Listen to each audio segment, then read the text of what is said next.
ምስ ጉዳይ ግፋ ብዝተኣሳሰረ ላዕለዋይ ሓላፊ ሕወሓት ካብ ምዝነቱ ከም ዝተኣለየ ተገሊጾም ጀስቲስ ቦጎን ኣብ ትግራይ ዝካየድ ዘሎ ግፋ ብጽኑዕ ዝኾነነ ኮይኑ ሕወሓት ድማ ኣብ ጉዳይ ግፋ መረጋገጽ ዝሓዘለ መግለጺ ኣውፅዮሎም ኤርትራ ብርክት ዝበላ ብራጊድ ዘሳተፈ ሓድሽ ወተሃደራዊ ወፍሪ ተጀሚሮም እዚ ሓድሽ ወፍሪ ብራጊዳት ኢትዮጵያ ፍደገ ባሕሪ ንምርካብ ኣብ እትገብሮ ጉዕዞ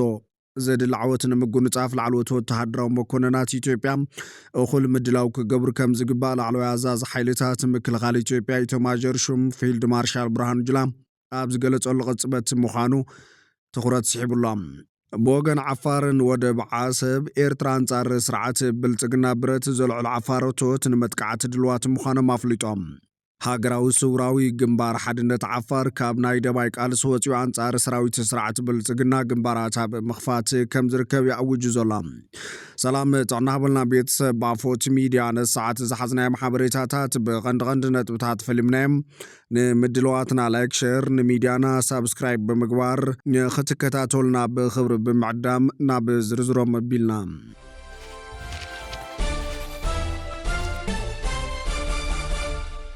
መንግስቲ ፌደራል ነቲ ብሓይሊ ዝተተሓዘ መሬት ምዕራብ ትግራይ ሕጋዊ መዋቕር ንምትሓዝ ዝገብሮ ዘሎ ተንኮላዊ ምንቅስቓስ ኣብ ልዕሊ ህዝቢ ትግራይ ዝፍጸም ዘሎ ዳግማይ መዋቕራዊ ወራርን ዓይኑ ዘውፅእ ታሪኻዊ ቅጥፈትን ብምዃኑ ከም ዝኹንኖ ጽላለ ሲቪል ማሕበረሰብ ምዕራብ ትግራይ ገሊጾም ጽላለ ሲቪል ማሕበረሰብ ምዕራብ ትግራይ ኣብ ዘውፅኦም መግለጺ ከም ዘመላኸቶ ብሓደ ገጽ ሰላም ኢና ንደሊ እንዳበልካ ብኻሊእ ገጽ ግን ብደገፍ ፌደራል መንግስትን ካልኦት መዋቕራትን ነቲ ዘይሕጋዊ ወራር ሕጋዊ ሽፋን ንምሃብ ዝካየድ ዘሎ ተግባር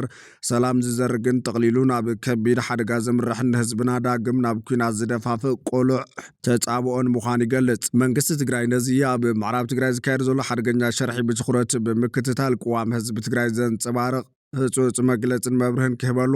ፌደራል መንግስቲ ካብዚ ዝኾነ ይኹን ሕጋውን ሞራላውን መሰረት ዘይብሉ ተጻባኢ ስጉምቲ ተዓቂቡ ሰላም ብተግባር ንምርግጋጽ ዝተመዛበለን ዝተሰደደን ህዝብና ናብ መረቦቱ ዝምለሰሉን ኢሉ እውን ኣብ ኢድ ጽላይ ዝሳቀ ዘሎ ህዝብና ሓራ ዝወፀሉ ባይታ ከመቻቹ ይግባእ ክብል ይገልጽ ጽላል ሲቪል ማሕበረሰብ ምዕራብ ትግራይ ስለዝኾነ ድማ ኩሎም ፖለቲካዊ ውድባት ትግራይ ሲቪክ ማሕበራት ዲያስፖራን መላእ ህዝቢ ትግራይን ኢሉ እውን ደላይ ፈትሒ ተመዛበልቲ ምዕራብ ትግራይ ዝኾኑ ሁሉም ጉዳይ ምዕራብ ትግራይ ካብ ዝኾነ ይኹን ኣጀንዳ ላዕሊ ቀዳምነት ክወሃብ ከም ዝግባእ ተገንዚቦም ነቲ ዝተኣለመ ሸርሒ ንምፍሻል ብሓድነት ክቃሎስን ድምፂ ብምዃን ግቦም ክዋፁን ጽላል ሲቪል ማሕበረሰብ ምዕራብ ትግራይ ፀዊዖሎም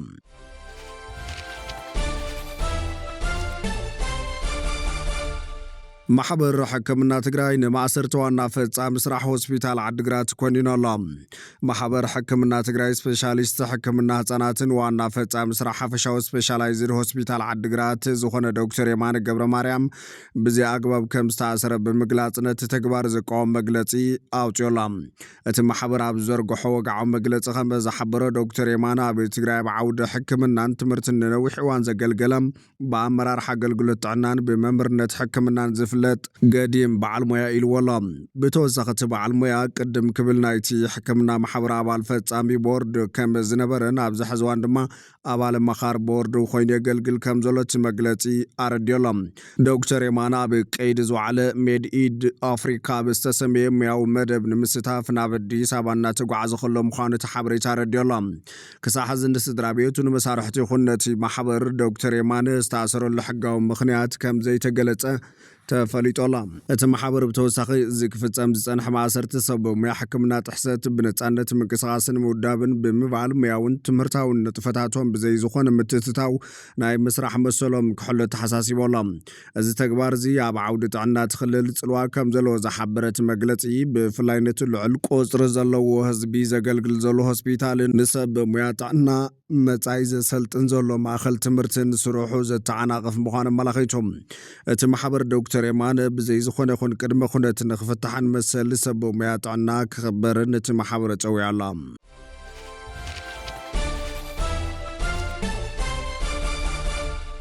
ኤርትራ ብርክት ዝበላ ብራጊድ ዘሳተፈ ሓድሽ ወተሃደራዊ ወፍሪ ተጀሚሮም እዚ ሓድሽ ወፍሪ ብራጊዳት ኢትዮጵያ ፍደገ ባሕሪ ንምርካብ ኣብ እትገብሮ ጉዕዞ ዘድሊ ዓወት ንምጉንጻፍ ላዕለዎት ወተሃደራዊ መኮንናት ኢትዮጵያ እኹል ምድላው ክገብሩ ከም ዝግባእ ላዕለዋይ ኣዛዚ ሓይልታት ምክልኻል ኢትዮጵያ ኢታማዦር ሹም ፊልድ ማርሻል ብርሃኑ ጁላ ኣብ ዝገለጸሉ ቅጽበት እዩ ዝካየድ ዘሎ። ካብ 2020 ክሳብ 2022 ኣብ ዝተኻየደ ድማዊ ኩናት ትግራይ ኢትዮጵያ ንኸይትብተን ኣማይ ተሽሓቲ ኤርትራውያን ዘህለቐ መንግስቲ ኤርትራ ሕዚ እውን ነቲ ብሰፊሕ ዝዳለወሉ ዘሎ ኩናት ንምምእዛን ዘኽእሎ ቁመና ሰራዊት ንምህናፅ ታዕሊም ናይ ምሕዳስ መደባት የካይድ ምህላው ምንጭታት ውሽጢ ዓዲ ረጋጊፆም ኣሎም። ብዘይወግዓውያን ናይ ባዶ ሰለስተ ማሕበራቱ ብዘገርም ስልበጣ ብልጽግና ዝተፈጠረ ኩነታት ክሳብ ሓዲዩ ዘፍልጥን ምስ ኢትዮጵያ ክህሉ ዝኽእል ኩናት ክሳብ ዘይተዛዘመን ምንጋር መስዋዕትን ንምግላጽ ክህወኽ ከም ዘይኮነ ዝኣወጀ መንግስቲ ኤርትራ ቁመና ሰራዊትን ምሕላውን ኩነታት ንምምካትን ብዝብል ምኽንያት ነቲ ታዕሊም ናይ ምሕዳስ መደባት የካይዶ ምህላው እዮም ምንጭታት ውሽጢ ዓዲ ዘረጋግጾም። እቲ ብደረጃ ብራጊድን ክፍላት ሰራዊትን ተወዲባ ብምሉእ ኣሃዱታት ሰራዊት ዝካየድ ዘሎ ታዕሊም ናይ ምሕዳስ መደባት ኣብ ከመሃዞሞ ማይ ድማ ናቕፋ ጊንዳዕ ኣፍዓበ ትጋሕተላይ ደቡባዊ ባሕርን ኣፋምቦን ይካየድ ምህላውን ድሮ እውን ኣብዚ ዝሓለፈ 2 ኣዋርሕ ብሰፊሕ ይስርሐሉ ምህላውን ዘረጋገጹ ምንጭታት ውሽጢ ዓዲ ካብ ወዲ 18 ዓመት መንእሰይ ክሳብ ልዕሊ 50 ዓመት ዝዕድሜም ሽማግለታትን ደቂ ኣንስትዮን ዘሳተፈ ምዃኖም ወሲኾም ዝገልጹ። ሰራዊት ኤርትራ ብደረጃ ዓቕምን ናይ ምውጋእ ሞራልን ኣዝዩ ተራኺሙ ምህላው ዝጠቕሱ ምንጭታት ከብሊሉ ዝስወርን ናብ ስደት ዘምርሕን ቁፅሪ መንእሰይ እንዳበረኸ ይኸይድ ምህላው እውን ነቲ ጉጅለ ስኽፍታ ፈጢሩሉ ምህላው እዮም ዝገልጹ። መንግስቲ ኤርትራ ብሕዛብ ዝፍጠር ኩናት ህዝቢ ኤርትራ ክሕልዎን ዋጋ ክኸፍለሉን ከም ዘይኮነ ብዝግባእ ተረዲኡ ምህላው ዘገንዝብ እቲ ሓበሬታ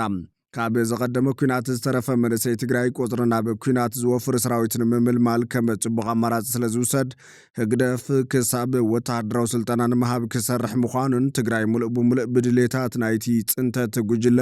ትምእዘን ምህላዋን ስኽፍቶም ይገልጹ። ኢትዮጵያ ኣፍ ደገ ባሕሪ ንምርካብ ኣብ እትገብሮ ጉዕዞ ዘድሊ ዓወት ንምጉንጻፍ ላዕለዎት ወተሃደራዊ መኮንናት ኢትዮጵያ ኩሉ ምድላው ክገብሩ ከም ዝግባእ ላዕለዋይ ኣዛዚ ሰራዊት ምክልኻል ኢትዮጵያ ኢታማዦር ሹም ፊልድ ማርሻል ብርሃኑ ጁላ ምግላጽ ዝፍለጥ እዩ። ኢታማዦር ሹም ብርሃኑ ጁላ ነዝገለጸ ሃገራዊ ኮሌጅ ምክልኻል ኢትዮጵያ ብዓውዲ ስትራቴጂን መጽናዕቲ ጸጥታን ላዕለዋይ ብቕዓት ዘለዎም ዝበሎም 42 ላዕለዎት ወተሃደራዊ መኮንናትን ካብ ሲቪል ትካላት ጸጥታ ዝተወጻጽኡ መራሕትን ኣብ ዝተመረቑሉ ኣጋጣሚ ኮይኖም ላዕለዎት ኣዘዝቲ ሰራዊት ግቡእ ምድላው ክገብሩ የተሓሳሲቡ ዘሎ። ፊልድ ማርሻል ብርሃኑ ጁላ ንተመረቕቲ ኣብ ዘመሓላለፎ መልእኽቲ ኢትዮጵያ ኣፍ ደገ ባሕሪ ንምርካብ ኣብ እትገብሮ ጉዕዞ ፈታኒ መስመራት ምሕላፍ ዝሓትት ምዃኑ ድሕሪ ምጥቃሱ ነዚ ንምስጋር ድልድል ምድላው ምግባር ከም ዘድሊ ዘተሓሳስብ ተመረቕቲ ናብ ስራሕ ክትዋፈሩ ከለኹም ኣብ እዋን ትምህርትኹም ዝቐሰምኩሞ ፍልጠትን ክእለትን ምስ ዝገጥመኩም ኩነታት ብምትእሳር ንጹር ለውጢ ዘንጸባርቕ ናይ መሪሕነት ስራሕ ክትሰርሑ ይግባእ ዝበለ ፊልድ ማርሻል ብርሃኑ ጁላ ሰራዊት ኢትዮጵያ ወሳኒ ናይ ምድላው ስራሕ የሳልጥ ከም ዘሎ ብምጥቃስ ኣብዚ መስራሕ እዚ ዕዙዝ ኣበርክቶ ንምግባር ተበግሶ ምርግጋጽ ወሳኒ ምዃኑ ዝጠቀስ ብሽም ጽምዶ ዝካየድ ዘሎ ስልታዊ ወተሃደራዊ ጥምረት ታሪኻዊት ጸላይት ኢትዮጵያ ብዝኾነት ግብፂ ዝምራሕ ኣሰላልፋ ምዃኑ ወሲኹ ዝጠቐሰም እቲ ዋና ኣዛዚ ግብፂ ምእዙዛት ዝኾኑ መንግስታትን ኣሸበርቲ ጉጅለታትን እዚ ዞባ ብምእካብ ጸረ ኢትዮጵያ ምንቅስቓስ ተካይድ ምህላዋ እውን ይጠቒሱ ዘሎ።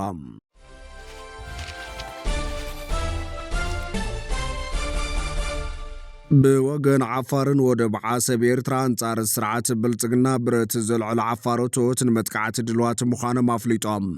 ሃገራዊ ስውራዊ ግንባር ሓድነት ዓፋር ካብ ናይ ደባይ ቃልሲ ወፂኡ አንጻር ሰራዊት ስርዓት ብልጽግና ግንባራት ኣብ ምኽፋት ከም ዝርከብ ኣውጅሎ። ኣባል ፈጻሚት ሽማግለ ፌደራሊስት ሓይልታት ዝነበረ ሓጂ ያዮ ዋሊሕን ኣሚን ሁሴንን ዝተባሃሉ ሓለፍቲ አንጻር መምሕዳር ኣወል ኣርባን ብልጽግናን ዕጥቃዊ ቃልሲ ንምክያድ ልዕሊ 400 ዕጡቓት ሒዞም ናብ ኣጎግማ ምጽምባሮም ተፈሊጡ ዘሎ። አንጻር ስርዓት ብልጽግና ብረት ልዕሊ ክዋጋ ካብ ዝምስረት ነዊሕ ዘይገበረ ግንባር ሓድነት ህዝቢ ዓፋር ዝተሰሚዐ ዕጡቕ ሓይሊ ኣብ ውሽጢ ሓፂር እዋን ናይ ተዋጋእትን ፖለቲካውን ዓቕሙ ይዓቢ ምህላው ክፍለጥ ተኻኢሉ ኣሎ። ኣቐዲሙ ኮሎኔል ኢብራሂም ዑስማን ዓሊው ላዕለዋይ ወተሃደራዊ ሓላፊ ኣጎግማ ነበር ዝመርሖም ላዕለዎት ሓለፍትን ዕጡቓት ምልሻን ክልል ዓፋር ጠርኒፉ ናብ ኤርትራ ድሕሪ ምእታው ግንባር ሓድነት ህዝቢ ዓፋር ዝተሰሚዐ ዕጡቕ ሓይሊ ኣብ ውሽጢ ክልል ዓፋር ከም ዝመስረተ ይዝከር እዩ። ዓላማ ግንባር ሓድነት ህዝቢ ዓፋር ስርዓት ኣብዪ ኣሕመድ ኣብ ክልል ዓፋር ንዘለዎ ህላወ ጠቕሊሉ ንምፅራግን ኣብቲ ዞባ ዝተሓሰበ ናይ ኩናት ውጥን ንምሻልን ምዃኑ ንዝተፈላለዩ ወገናት ኣብ ዝሃቦ ሓበሬታ ረድዩ ኣሎ። ስርዓት ብልጽግናን ወደብ ዓሰብን ደንከልያ ኤርትራን ብሓይሊ ንምምዛዕ ክልል ዓፋር ኢትዮጵያ ወተሃደራዊ ወፍሪ ከካይድ መጽንሒ ይፍለጥ እዮም ሓዚ ድማ ብኮነሬል ኢብራሂም ዑስማን ዓሊዩ ዝተመርሑ ላዕለዎት ሓለፍቲ ክልል ዓፋር ንኤርትራ ድሕሪ ምእታዎም ኣብታ ክልልን ጅቡትን ኣብ መንጎ ቀቢላታትን ዓፋር ዒሳን ምትፍናን ምንጋሱ ዝግለጽ ኮይኑ ነቲ ኣብ ክልል ዓፋር ዘሎ ጸጥታዊ ኩነታት ኣብ መንጎ ኢትዮጵያን ጅቡትን ሓዱሽ ዝመስል ፖለቲካዊ ወጥሪ እውን ንእዳድ ወሲኹሉ ምህላው ዝተፈላለዩ ወገናት ይገልጾም ኢትዮጵያን በዝሒ ሰፋሮ ዜጋታት ኣብ ጅቡቲ ተጠቒማ ማሕበራዊ ምህንድስና ብምክያድ ኣብ ዝተናውሐ ንጅቡቲ ክትጥርንፋ ተንቀሳቒሳ ዝብል ክስታት ብወገን ሰመዝ ጅቡቲ ይስማዕ እዮም ኣብዚ ቀረባዋን ናብ ኤርትራ ዝኣተው ላዕለዎት ሓለፍቲ ምምሕዳር ክልል ዓፋር ኢትዮጵያ ብሓላፊ ጸጥታ ክልል ኮነሬል ኢብራሂም ዑስማን ወይ ድማ ላዕለዋይ ወተሃደራዊ ሓላፊ እጉግሙ ዝነበሩ ሰመርሑ እዮም ነይሮም ነቶም ላዕለዎት ሓለፍቲ ስታት 120 ኣቢሎም ዝኾኑ ዕጡቓት እውን ኣሰንየሞም እዮም ኣትዮም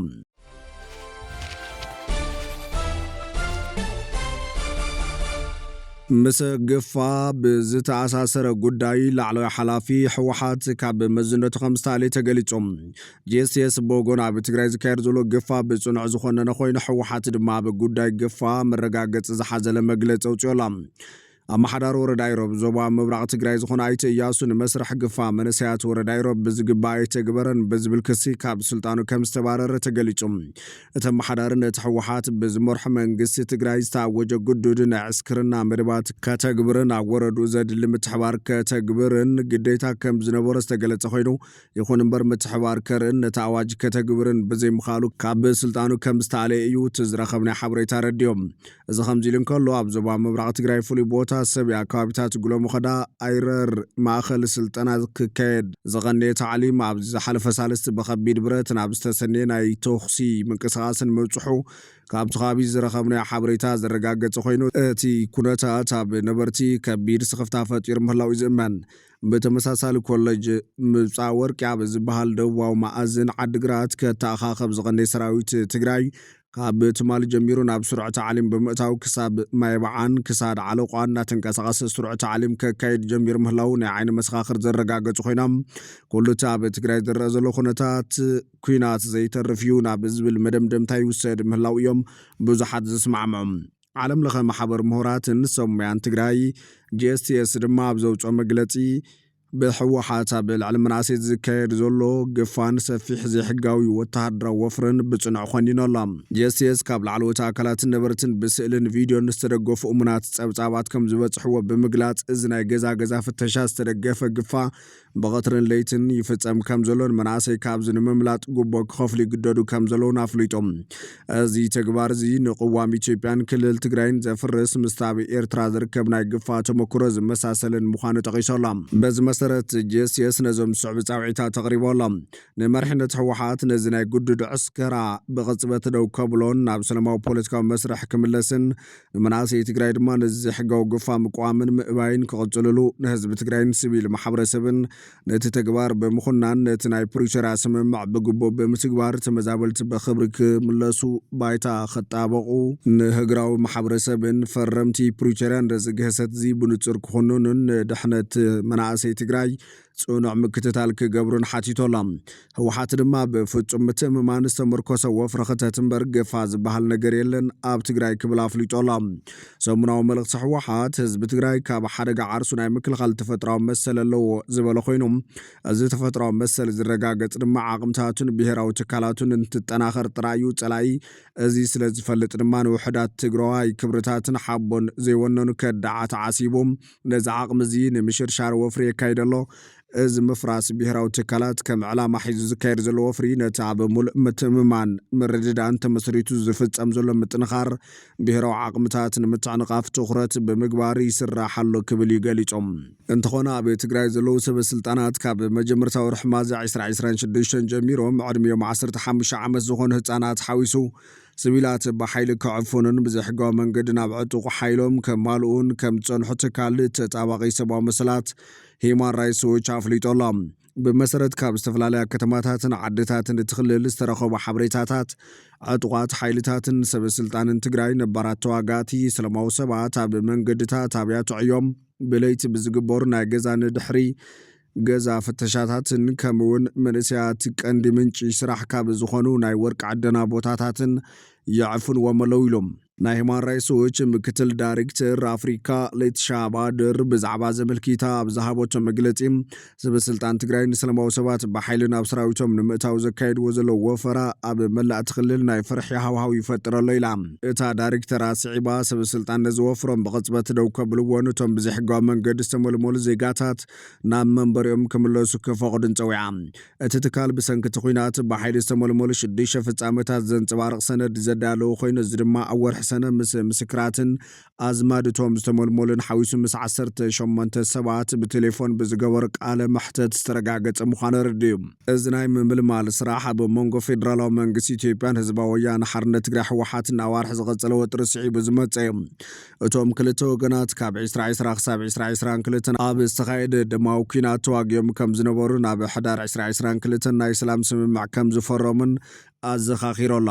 ቅድሚ ወርሒ ሚያዝያ ናይቲ ከባቢ ሰበስልጣን ነባራት ተዋጋእቲ ሓይልታት ምክልኻል ትግራይ TDF ዳግማይ ክምዝገቡ ንምምሕፃን ህዝባዊ ኣኼባታትን ናይ ቴሌፎን ፃውዒታትን ይጥቀሙ ከም ዝነበሩ ዝገለጸ እቲ ጸብጻብ ኣብ መጀመርታ ሰነ ግን ግዴታዊ ወተሃደራዊ ኣገልግሎት ዝእዝዝ ኣዋጅ ከም ዘውፅኦ ነፂሮም። ሓደ ናይቲ ውድብ ወሃብ ቃል ግን ነቲ ብሓይሊ ናይ ምምልማል ክሲ ብምንጻግ ንትግራይ ዝከላኸሉ ዘለዉ መንእሰያት ብፍትወቶም እዮም ክብል ነቲ ክሲ ነፂግዎላ። ካብ ሰሜን ምዕራብ ትግራይ ካብ ምምልማል ዘምለጠ ሓደ ነባር ተዋጋይን ሁማን ራይትስ ዎች ኣብ ዝሃቦ ቃል 3 ዩኒፎርም TDF ዝተኸደኑ ዕጡቓት ናብ ገዛይ መፂኦም ምሳያስታት 17 ሰባት ናብ ፖሊስ ጣብያ ተወሲድና ካባና በዝሒ ዘለዎም ዕድሚኦም 16-17 ዝኾኑ መንእሰያት እዮም ነይሮም ኢሎም። ብተወሳኺ ኣብ ከተማ ዓዲ ጉዶም ኣብ መወዳእታ ሰነ ናይቲ ከባቢ ፖሊስን ምልሻን ንዕለታዊ ሰራሕተኛታትን ሓረስቶትን ሕፅረት ማይ ንምቕራፍ ዘገልግሉ ዝነበሩ መንእሰያትን ከይተረፈ ይእክብዎም ከም ዝነበሩ ነበርቲ ገሊፆም። ኣብ ማእኸላይ ዞባ ትግራይ ቆላ ተንቤን እውን ብ22 ጉንበት ኣብ ናይ ባህላዊ ወርቂ ዓደና ዝሰርሑ ዝነበሩ ዓደንቲ ብሓይሊ ተታሒዞም ናብ ወተሃደራዊ ማዓስከራት ከም ዝተወሰዱ ተፈሊጦላ። እዚ ወፍሪ እዚ ኣብ መላእቲ ክልል ከቢድ ናይ ፍርሒ ሃዋህው ይፈጥር ብምህላው ብዙሓት መንእሰያት ካብቲ ዞባ ክሃድሙን ገሊኦም ድማ ናብ ኣዲስ ኣበባ ክስደዱን ከም ዝተገደዱ እቲ ጸብጻብ ይሕብር። ነቶም ካብ ኣገልግሎት ዝተሰወሩ መንእሰያት ንምምጻእ ድማ ሰበስልጣን ንወለዶም ንነዊሕ መዓልታት ኣብ ምምሕዳር ኣብያተ ዕዮ ብምእሳር ጸቕጢ ይገብሩ ከም ዘለዉ ተገሊጾም። ሕብረት ኣፍሪካን ነቲ ናይ 2022 ናይ ሰላም ስምምዕ ዝደገፉ ኣካላት ኬንያ፣ ደቡብ ኣፍሪካ፣ ሕብራት መንግስታት ኣሜሪካን ሕብረት ኣውሮፓን ሓዊሱ ነዚ ብሓይሊ ዝግበር ዘሎ ምምልማል ደው ከብሉን ንኩሎም ህፃናትን ብሓይሊ ዝተመልመሉ ክፍትሑ ንሰበስልጣን ትግራይ ጸቕጢ ክገብሩ ሁማን ራይትስ ዎች ፀዊዖሎም። ናይ ሕብረት ኣፍሪካ ናይ ውድብ ሕብራት ሃገራት ላዕለዋይ ኮሚሽን ሰብኣዊ መሰላትን ብዛዕባ እዚ ጉዳይ ምርመራ ክገብሩን ብግህዶ ጸብጻብ ከቕርቡን እውን እቲ ትካል ጻውዒት ተቕሪቡሎም። ፍትዋትን ክብራትን ቤተሰብ ኣፎት ሚድያ ንሰዓት ዝሓዝናዮም ሓበሬታታት ነቶም ክትከታተልዎም ዝጸናሕኩም ይመስሉ ነይሮም። ንሰናይ ምክትታልኩም ብምስጋን ናብ ዝቕጽል ብኻልኦት ሓበሬታታት ክሳብ ምራኸብ ንምድለዋትና ላይክ ሼር ንሚድያና ሳብስክራይብ ብምግባር ቤተሰብ ኣፎት ሚድያ ኾኖም።